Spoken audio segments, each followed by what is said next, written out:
हाँ जी, हमारे प्यारे विद्यार्थियों और इस देश के भविष्य, कैसे हैं आप सब लोग। देखिए, कोरोना की महामारी चल तो रही है, लेकिन सुरक्षित हमें अपने घर रहना है। आपको भी सुरक्षित घर रहना है। मैं अपने घर सुरक्षित हूँ, तो आप भी सुरक्षित रहें, हेल्दी खाना खाएं और बाहरी लोगों से संपर्क से बचें। देखिए, हालांकि हम जो फिलहाल सिलेबस पढ़ रहे हैं, वो सिलेबस आपका 12वीं क्लास के पैटर्न से रिलेटेड है। अब 12वीं क्लास में जितना कुछ है उसको हम धीरे धीरे करते पढ़ रहे हैं।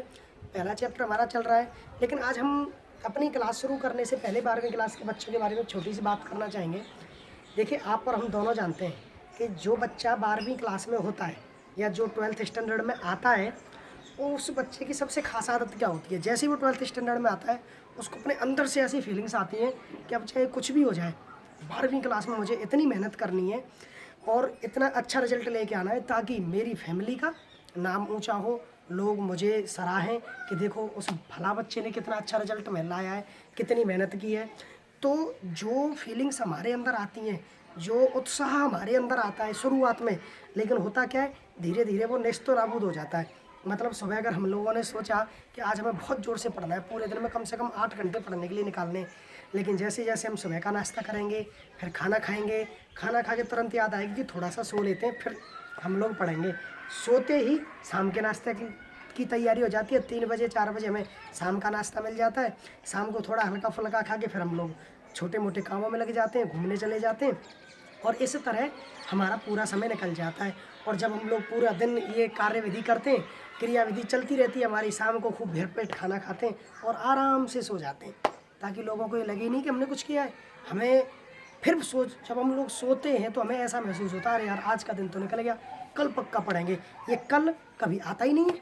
अब आप और हम दोनों समझते हैं इस बात को, लेकिन पॉइंट वाली बात यह है कि जो उत्साह हमारे अंदर सुबह आता है, हमें उस उत्साह को प्रत्येक दिन बरकरार रखना है। प्रत्येक दिन आप उसी उत्साह से पढ़ें, स्व अभिप्रेरित हों और स्व अभिप्रेरित होते हुए पढ़ाई करते रहें, जिससे आप लोगों का रिजल्ट अच्छा आए। तो चलिए बच्चों, शुरू करते हैं आज की हमारी क्लास का। हम लोग सिलेबस को आगे पढ़ते जा रहे हैं। कूलाम्स लॉ वगैरह वगैरह पढ़ लिया है, विद्युत बल से जुड़ी हुई सारी चीज़ें हम लोगों ने पढ़ ली हैं। उसमें एक टाइप का न्यूमेरिकल ऐसा है जो कंपटीशन में भी आता है और 12th स्टैंडर्ड के बच्चों के लिए इंपॉर्टेंट भी है, वो मैं आप लोगों को थोड़ा सा आगे कराऊंगा इलेक्ट्रिक फील्ड वाले न्यूमेरिकल्स में। तो अब हम लोग शुरू करते हैं इलेक्ट्रिक फील्ड्स यानी विद्युत क्षेत्र। आप एक बात बताइए, विद्युत क्षेत्र को छोड़िए, क्षेत्र क्या क्या अर्थ समझते हैं।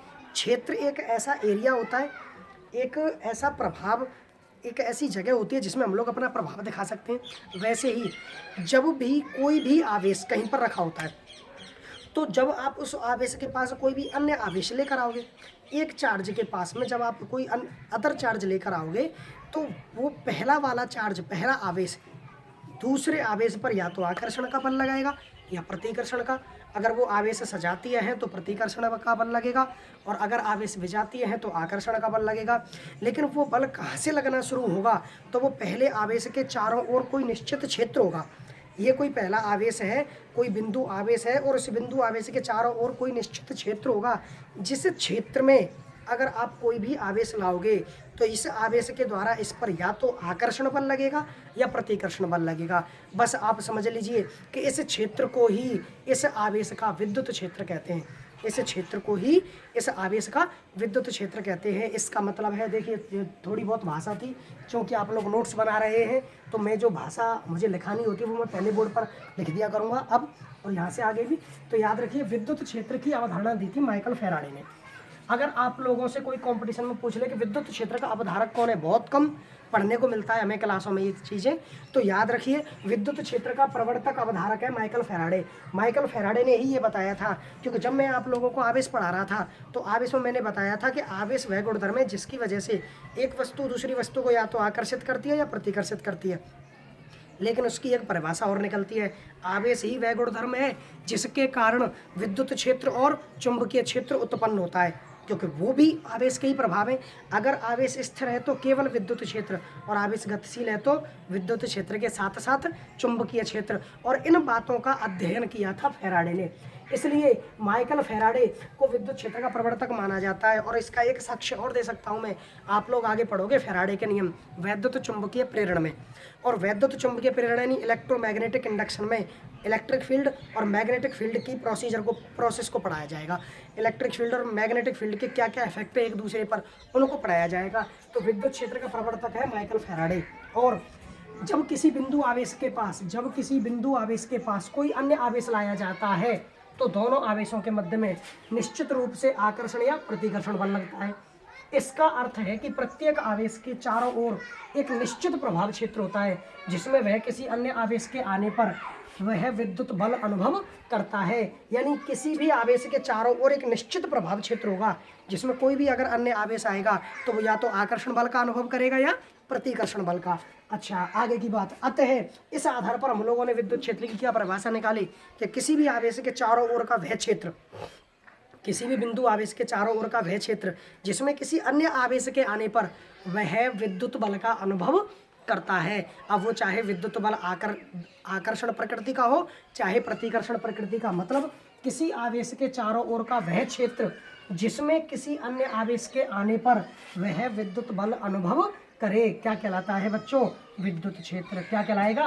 विद्युत क्षेत्र। यानी किसी आवेश, अब आप लोगों से सीधा कोई विद्युत क्षेत्र की परिभाषा पूछिए तो आप क्या बताएंगे कि किसी भी आवेश के चारों ओर का वह क्षेत्र जिसमें किसी अन्य आवेश के आने पर वह या तो आकर्षण बल का अनुभव करता है या फिर प्रतिकर्षण बल का, यानी विद्युत बल का अनुभव करता है, उसे विद्युत क्षेत्र कहते हैं।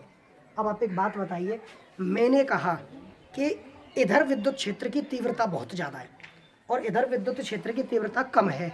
इसका मतलब क्या निकला कि जब कोई आवेश यहाँ पर आया तो उस पर ज़्यादा विद्युत बल लगा और यहाँ पर आया तो कम विद्युत बल लगा। दोबारा सुनिए, मैंने कहा कि मेरे लेफ्ट में विद्युत क्षेत्र तीव्र है, उच्च विद्युत क्षेत्र है, और राइट में विद्युत क्षेत्र कम है, निम्न विद्युत क्षेत्र है। इसका पता हमें कैसे लगेगा कि मैं कोई भी एक आवेश लाऊंगा और उस आवेश को पहले इस विद्युत क्षेत्र में लाऊंगा और फिर इसमें, जहाँ पर उसने ज़्यादा विद्युत बल अनुभव किया वहाँ का विद्युत क्षेत्र तीव्र है और जहाँ पर उसने कम विद्युत बल अनुभव किया वहाँ का विद्युत क्षेत्र निम्न है।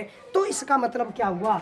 इसका मतलब ये हुआ कि विद्युत क्षेत्र की परिभाषा के साथ में विद्युत क्षेत्र की जो तीव्रता होती है वो एकांक परीक्षण धनावेश पर लगने वाले विद्युत बल के तुल्य होती है। यानी आप लोगों को अगर विद्युत क्षेत्र की तीव्रता को बताना है तो वो विद्युत बल बताएगा, लेकिन किस पर? आपके परीक्षण आवेश पर। याद रखिए, जब भी हम लोग एक आवेश परीक्षण के लिए लेते हैं तो परीक्षण आवेश के लिए कहा जाता है एकांक परीक्षण धनावेश। एकांक परीक्षण धनावेश एक ऐसा आवेश है जिसकी प्रकृति धनात्मक है और जिसका परिमाण 1 कूलम्ब है, यानी अत्यल्प आवेश लिया है हम लोगों ने। और इसकी सबसे अच्छी प्रॉपर्टी कि इस परीक्षण धनावेश का कोई भी विद्युत क्षेत्र नहीं होना चाहिए। हालांकि ये बात गलत है, लेकिन हम लोग मानेंगे, इस बात को मान के चलेंगे, क्योंकि मैं अपने टॉपिक अच्छी तरह पढ़ने कि हम लोग परीक्षण के लिए एक ऐसा आवेश लेते हैं जिसका स्वयं का विद्युत क्षेत्र हो तो बहुत कम हो, जिसके विद्युत क्षेत्र का इस मूल बिंदु आवेश के विद्युत क्षेत्र पर कोई भी प्रभाव नहीं पड़े। तो क्लियर हो गया कि हम लोग परीक्षण आवेश के तौर पर किसको लेंगे? धनावेश को, जिसका मान एकांक है। तो अतः आपके विद्युत क्षेत्र की तीव्रता को व्यक्त करेंगे ई वेक्टर से। और याद रखें ये एक सदिश राशि है, तो आपके विद्युत क्षेत्र की तीव्रता ई वेक्टर वो होता है एकांक परीक्षण धनावेश क्यू नॉट से डिनोट करेंगे। विद्युत क्षेत्र की तीव्रता एकांक परीक्षण धनावेश क्यू नॉट पर अनुभव किए गए विद्युत बल के बराबर होगा। यानी विद्युत क्षेत्र की तीव्रता आपका ई वेक्टर बराबर F vector upon Q not, यानी विद्युत क्षेत्र की तीव्रता एकांक परीक्षण धनावेश पर लगे विद्युत बल के तुल्य होती है।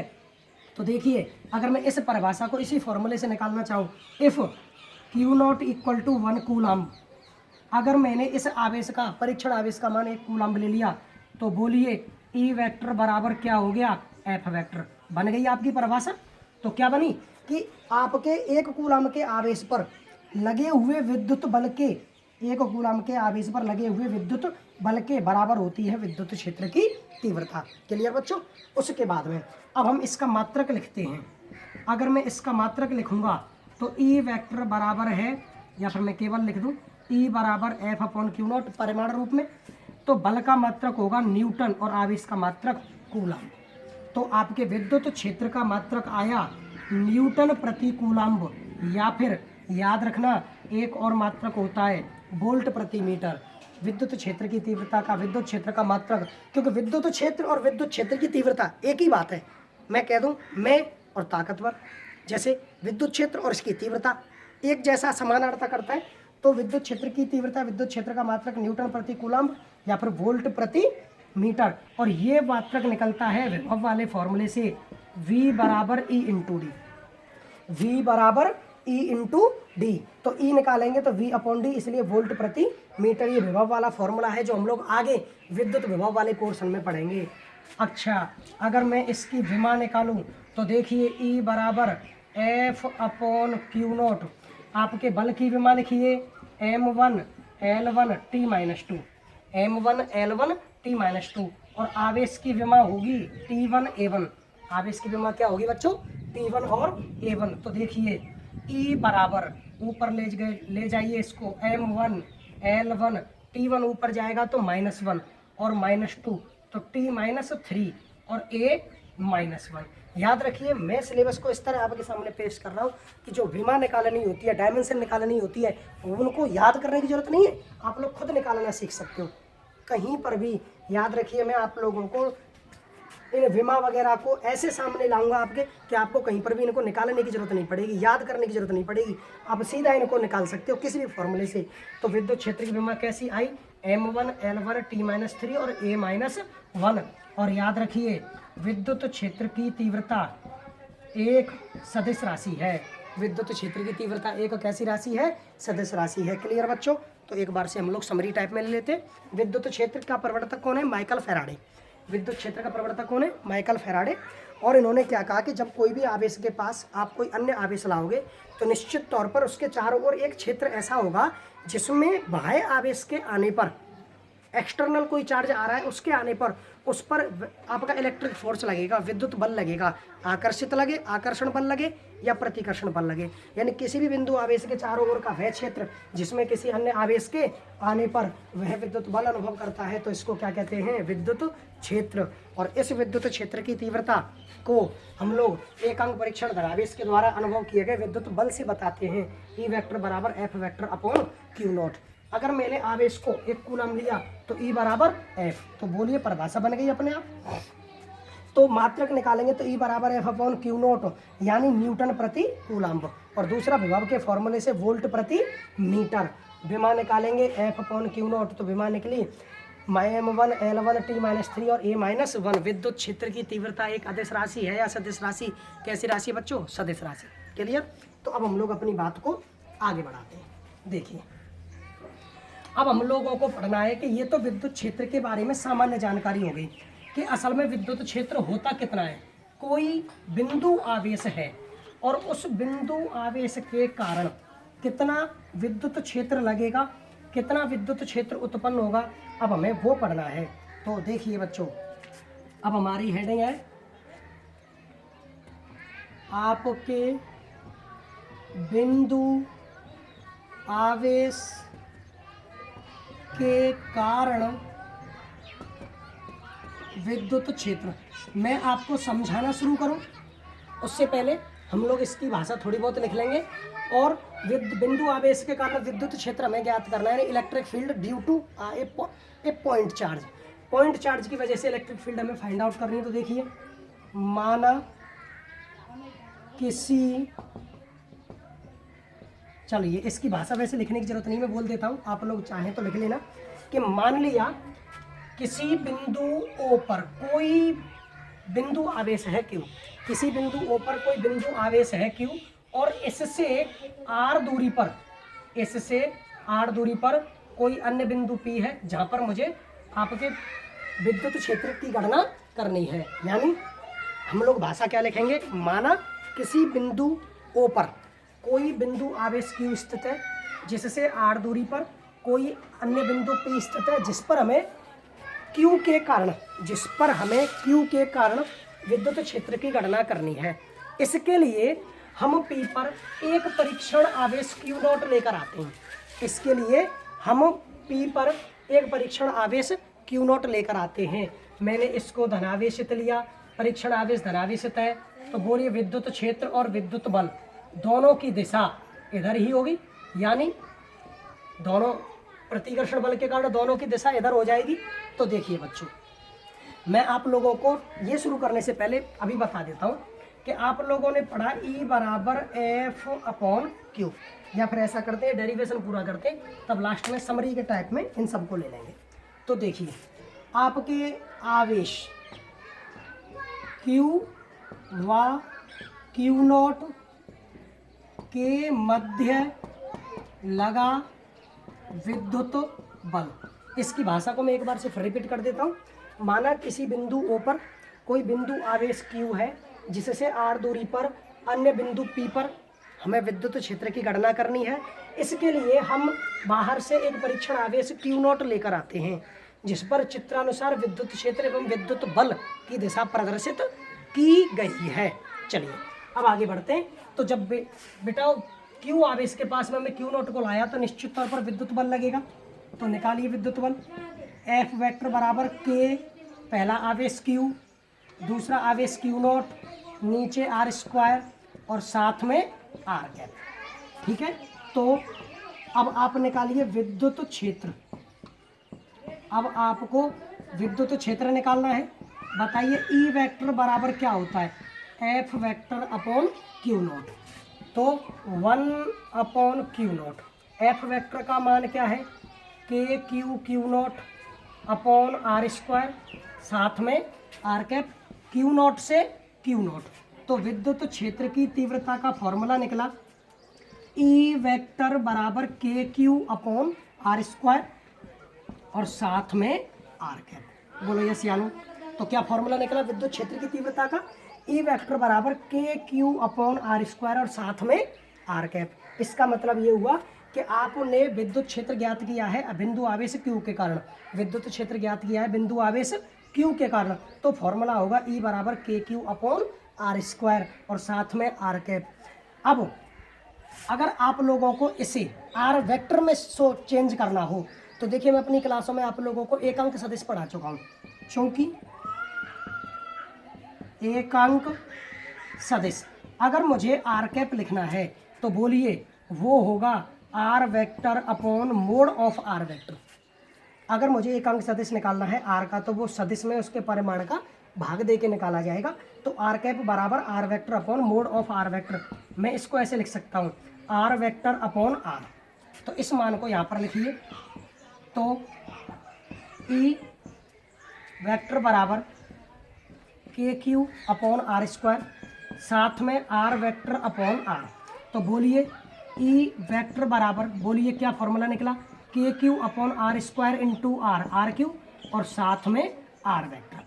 तो अगर आप लोगों से फॉर्मूला एक अंक सदिश के रूप में पूछे तो के क्यू अपॉन R स्क्वायर, और अगर मूल सदिश के रूप में पूछे R वेक्टर में तो के क्यू अपॉन R क्यू। अच्छा, यहाँ से आपको क्या पता चलता है, बोलिए E समानुपाती 1/r स्क्वायर आएगा कि नहीं आएगा, E समानुपाती 1/r स्क्वायर। इसका मतलब आपका विद्युत क्षेत्र भी व्युत्क्रम वर्ग नियम का पालन करेगा। आपका जो विद्युत क्षेत्र है वह विद्युत क्षेत्र भी किसका पालन करेगा, व्युत्क्रम वर्ग नियम का। तो अतः जब यह व्युत्क्रम वर्ग नियम का पालन करेगा तो E समानुपाती 1/r स्क्वायर। तो अगर मैं ग्राफ बनाऊं तो देखिए, मैं सबसे पहले ग्राफ बना रहा हूं E में और R में। तो E और R एक दूसरे के व्युत्क्रमानुपाती हैं, तो देखिए ग्राफ ऐसा आएगा। वाह, अगर मैं दूसरा ग्राफ बनाता हूं E में और 1/r स्क्वायर में, तो E 1/r स्क्वायर के तो सीधा प्रोपोर्शनल है, और प्रोपोर्शनल है तो बोलो ग्राफ सीधी रेखा आएगा कि नहीं आएगा, मूल बिंदु O से जाने वाली सीधी रेखा। बोलो यस या नो। तो एक बार से फिर पढ़ लेते हैं कि हमें बिंदु आवेश के कारण विद्युत क्षेत्र की तीव्रता निकालनी है। माना किसी बिंदु O पर कोई बिंदु आवेश Q है, इससे r दूरी पर किसी बिंदु P पर हमें विद्युत क्षेत्र की तीव्रता ज्ञात करनी है। इन दोनों पर सजातीय आवेश है ये दोनों, तो विद्युत क्षेत्र और विद्युत बल की दिशा चित्र में प्रदर्शित है। तो इन दोनों आवेशों के बीच में कितना विद्युत बल लगेगा, F बराबर के Q1 Q2 upon R square से, तो के Q Q not upon R square और साथ में R कैप। तो विद्युत क्षेत्र ई वेक्टर बराबर F vector upon Q not. तो फॉर्मूला लगाया, क्यू नॉट से क्यू नॉट कट गया, तो के क्यू अपॉन आर स्क्वायर और साथ में आर कैप। अगर मैंने आर कैप की जगह पे आर वेक्टर अपॉन आर एक अंक सदिश की परिभाषा से रख दिया, तो ये क्या आएगा फॉर्मूला, ई वेक्टर बराबर के क्यू अपॉन आर क्यू और साथ में आर वेक्टर।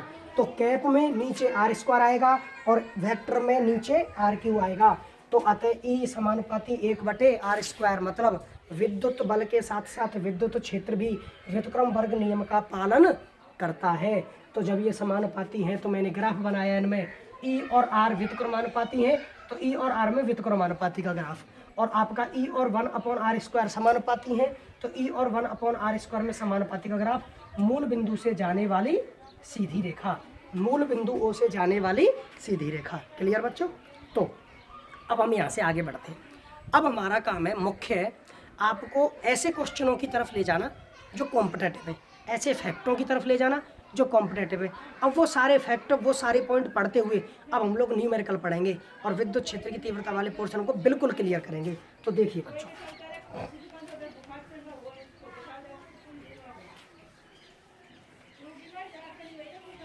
अच्छा देखो, ये पढ़ते हुए ना हम लोग आगे जाएंगे और विद्युत क्षेत्र से संबंधित जितने सारे कॉम्पिटेटिव फैक्ट हैं उन सबको पढ़ेंगे।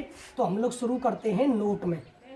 नोट में सबसे पहला, अगर कोई धनावेश है, कैसा आवेश है, धनावेश पर विद्युत बल, याद रखिए आपने पढ़ा है E बराबर एफ अपॉन क्यू। तो धनावेश प्लस क्यू का मतलब धनावेश पर लगने वाला विद्युत बल F बराबर प्लस क्यू ई आएगा, क्योंकि यहाँ से F निकालिए तो ये क्या आ गया क्यू ई, यहाँ से आप F निकालोगे तो क्या आएगा क्यू ई। तो ये हो गया धनावेश पर लगा विद्युत बल प्लस क्यू ई। याद रखिए ये लगेगा आपके विद्युत क्षेत्र ई वेक्टर की दिशा में, आपके धनावेश पर लगने वाला बल विद्युत क्षेत्र की दिशा में लगेगा। फैक्ट है ये कि धनावेश पर लगने वाला विद्युत बल विद्युत क्षेत्र की दिशा में। दूसरा पॉइंट, ऋणावेश पर विद्युत बल, आपका अगर कोई आवेश ऋणावेश है तो ऋणावेश पर विद्युत बल F बराबर माइनस क्यू ई लगेगा, और वो लगेगा विद्युत क्षेत्र की विपरीत दिशा में, विद्युत क्षेत्र की विपरीत दिशा में। ये सारे के सारे फैक्ट आपके लिए इंपॉर्टेंट हैं और एयरफोर्स वाले बच्चों के लिए तो बेहद इंपॉर्टेंट है कि धनावेश पर विद्युत बल विद्युत क्षेत्र की दिशा में लगेगा प्लस क्यू ई, ऋणावेश पर विद्युत बल विद्युत क्षेत्र की विपरीत दिशा में लगेगा माइनस क्यू ई। तीसरा, आपके वायु में विद्युत क्षेत्र कितना होता है, अगर मैं आप लोगों से पूछूं कि वायु में हमेशा कितना विद्युत क्षेत्र उपस्थित रहता है, तो वो होता है बच्चों 3 × 10⁶ वोल्ट प्रति मीटर। मात्रक तो कुछ भी आ जाए, वोल्ट प्रति मीटर या न्यूटन प्रति कूलम्ब। तो वायु में विद्युत क्षेत्र 3 × 10⁶ वोल्ट प्रति मीटर। हम इसको वायु की परावैद्युत सामर्थ्य भी कहते हैं, हमें इसको वायु की परावैद्युत सामर्थ्य या वायु की रोधन क्षमता, वायु की रोधन क्षमता। तो वायु में विद्युत क्षेत्र 3 × 10⁶ वोल्ट प्रति मीटर, यही वायु की परावैद्युत सामर्थ्य कहलाती है और यही वायु की रोधन क्षमता कहलाती है। उसके बाद में एक्स किरण ट्यूब में, जो एक्सरे ट्यूब होती है, उस एक्सरे ट्यूब में कितना विद्युत क्षेत्र होता है, उसमें होता है बच्चों 5 × 10⁶ वोल्ट पर मीटर।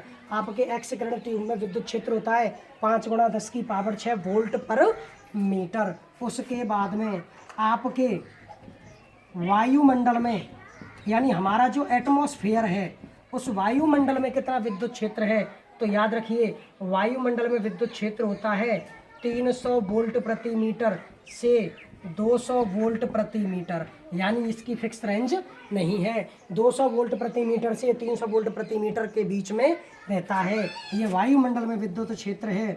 इसके बाद में आपके घरेलू बिजली के तारों, घरेलू बिजली के तारों के आसपास, आपके घरेलू बिजली तारों के आसपास जो विद्युत क्षेत्र होगा वो होता है 100 वोल्ट प्रति मीटर। कितना होता है? 100 वोल्ट प्रति मीटर। यहाँ से पहले तुम लोगों ने पढ़ा आपकी भाषा, आपके डेरिवेशन, आपके फॉर्मूले विद्युत क्षेत्र के, लेकिन फैक्ट पढ़ने हो तो फैक्ट ये हैं जो आपको याद होने चाहिए। धनावेश पर विद्युत बल विद्युत क्षेत्र की दिशा में लगता है, ऋणावेश पर विद्युत बल विद्युत क्षेत्र की विपरीत दिशा में। वायु में विद्युत क्षेत्र, परावैद्युत सामर्थ्य या रोधन क्षमता 3 × 10⁻6 वोल्ट प्रति मीटर।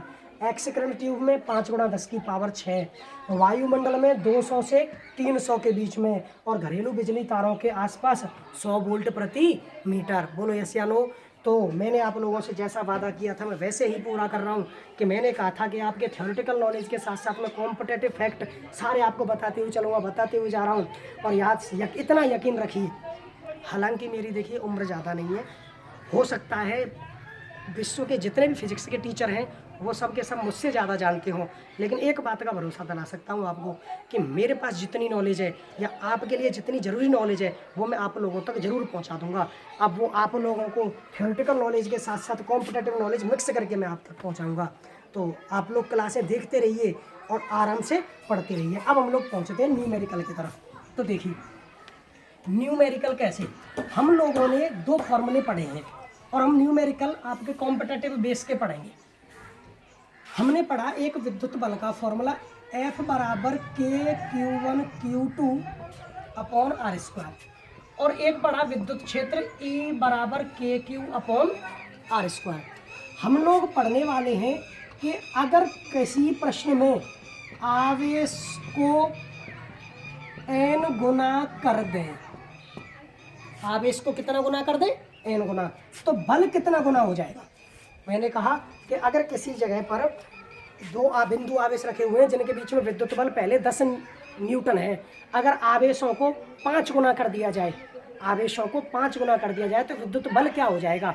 तो देखिए आप लोगों ने पढ़ा है F समानुपाती Q1 Q2, तो F डैश समानुपाती, मैंने आवेशों को n गुना किया, आवेशों को n गुना किया तो n Q1 गुणा n Q2, तो F डैश समानुपाती n² Q1 Q2, तो F डैश या फिर मैं समानुपाती का चिन्ह हटाकर बराबर ले लेता हूँ, आपका F डैश बराबर n² F।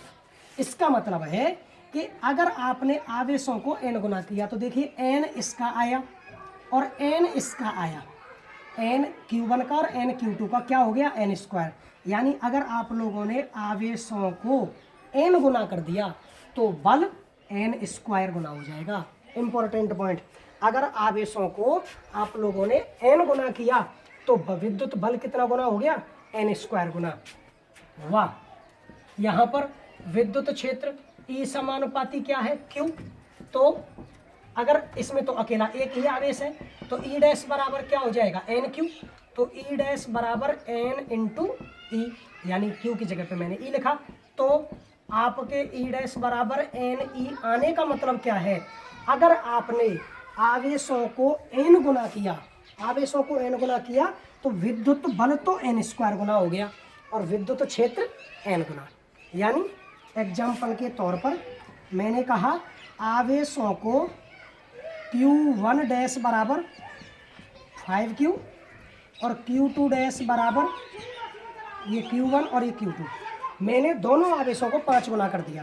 पहले आवेश को 5 गुना किया और दूसरे आवेश को 5 गुना किया, तो n का मान कितना आया? 5।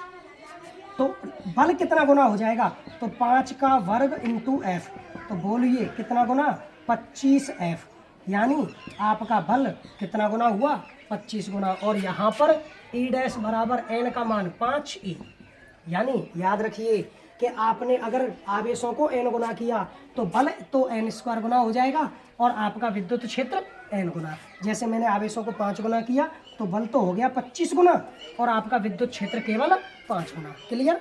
अब हम लोग अगले पॉइंट पर जाते हैं। देखिए दूसरा, यदि आपके आवेशों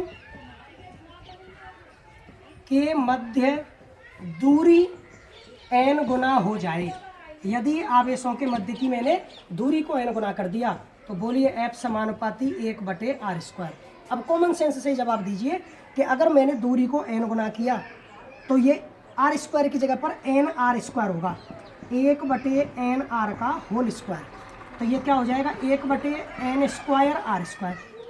1/r स्क्वायर की जगह पर मैंने लिखा f, तो ये हो जाएगा f/n स्क्वायर। f/n स्क्वायर मतलब अगर मैंने दूरी को n गुना किया, दूरी को n गुना किया, तो देखिए बल और दूरी व्युत्क्रमानुपाती है कि अगर दूरी बढ़ेगी तो बल घटेगा। ठीक है, दूरी बढ़ेगी तो बल घटेगा। मैंने दूरी को n गुना कर दिया। अब मैंने जब दूरी को n गुना किया तो दूरी को n गुना करने में बल घटेगा।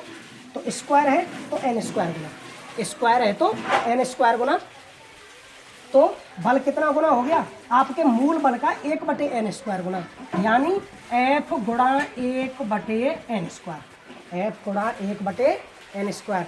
यानी अगर आप लोगों ने दूरी को n गुना बढ़ाया तो बल 1/n स्क्वायर गुना हो जाएगा, यानी n स्क्वायर गुना घट जाएगा, n स्क्वायर गुना कम हो जाएगा। वैसे ही विद्युत क्षेत्र भी तो 1/r स्क्वायर के ही समानुपाती है, यानी व्युत्क्रम वर्ग नियम का पालन कर रही है। तो इसी तरह नया विद्युत क्षेत्र भी मूल विद्युत क्षेत्र का 1/n स्क्वायर होगा कि नहीं होगा, मूल विद्युत क्षेत्र का 1/n स्क्वायर। अब इन फॉर्मूलों को याद रखिए, बस ये फॉर्मूले आपके लिए इंपॉर्टेंट हैं कि अगर आप लोगों ने आवेशों को n गुना किया, क्लियर बता रहा हूँ कि अगर आप लोगों ने आवेशों को n गुना किया, बल n स्क्वायर गुना हो गया, विद्युत क्षेत्र n गुना। अगर आपने दूरी को n गुना किया तो बल 1/n स्क्वायर गुना और विद्युत क्षेत्र भी 1/n स्क्वायर गुना। अब इन पर जैसे न्यूमेरिकल, चलिए न्यूमेरिकलों की तरफ बढ़ते हैं, और न्यूमेरिकल की तरफ बढ़ते हुए हम लोग इस पॉइंट को बिल्कुल यहीं पर क्लियर करते हैं। आपके अगर आपने आवेशों को Q यानी आवेशों को 5 या 4 गुना किया, अब कॉमन सेंस से कीजिए। अब मैं आप लोगों को न्यूमेरिकल कराऊंगा कॉमन सेंस से। अब आपके सामने कोई फार्मूला नहीं है, केवल ये 2 फार्मूले, और कीजिए दिमाग से। आपने आवेश को 4 गुना किया तो बल, आवेशों को 4 गुना किया ना, तो 4 गुना ये हो गया, 4 गुना ये हो गया, तो 4 गुना 4 16, तो बल कितना गुना हो गया, 16 गुना। चलिए दोबारा सुनिए, आपने आवेशों को 4 गुना किया, आवेशों को 4 गुना किया, तो 4 गुना इसका मान, 4 गुना इसका मान, 4 गुना 4 16, तो आपका बल कितना गुना हो गया, 16 गुना। बिना फॉर्मूले के भी करोगे आप, और आपको करने हैं, याद रखिए। और यहाँ पर विद्युत क्षेत्र, आपने आवेशों को 4 गुना किया है ना, यहाँ पर केवल एक आवेश है, जैसे ही 4 गुना किया तो ये Q के साथ में 4 आएगा, तो केवल कितना गुना, 4 गुना। क्लियर, यहाँ पर अकेला आवेश है तो आवेश के साथ में 4 लोगे तो विद्युत क्षेत्र कितना गुना हो गया, 4 गुना। अगर आप लोगों ने दूरी को 4 गुना किया, दूरी को कितना गुना किया, 4 गुना, तो देखिए 1/r स्क्वायर है, तो निश्चित तौर पर विद्युत बल 1 में आएगा, r स्क्वायर है। दूरी को 4 गुना किया तो 4 का वर्ग 16, तो कितना गुना बच्चों, 1/16 गुना।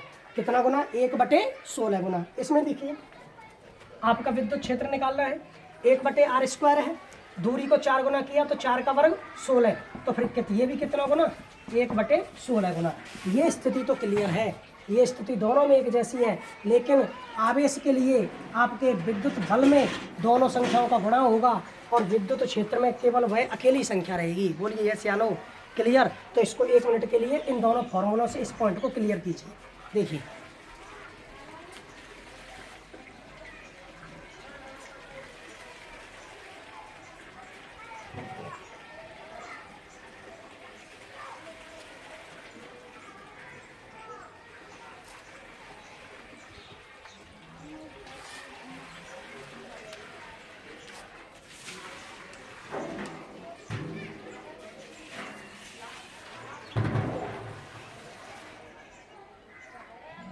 चलिए बच्चों, देख लिया, क्लियर है।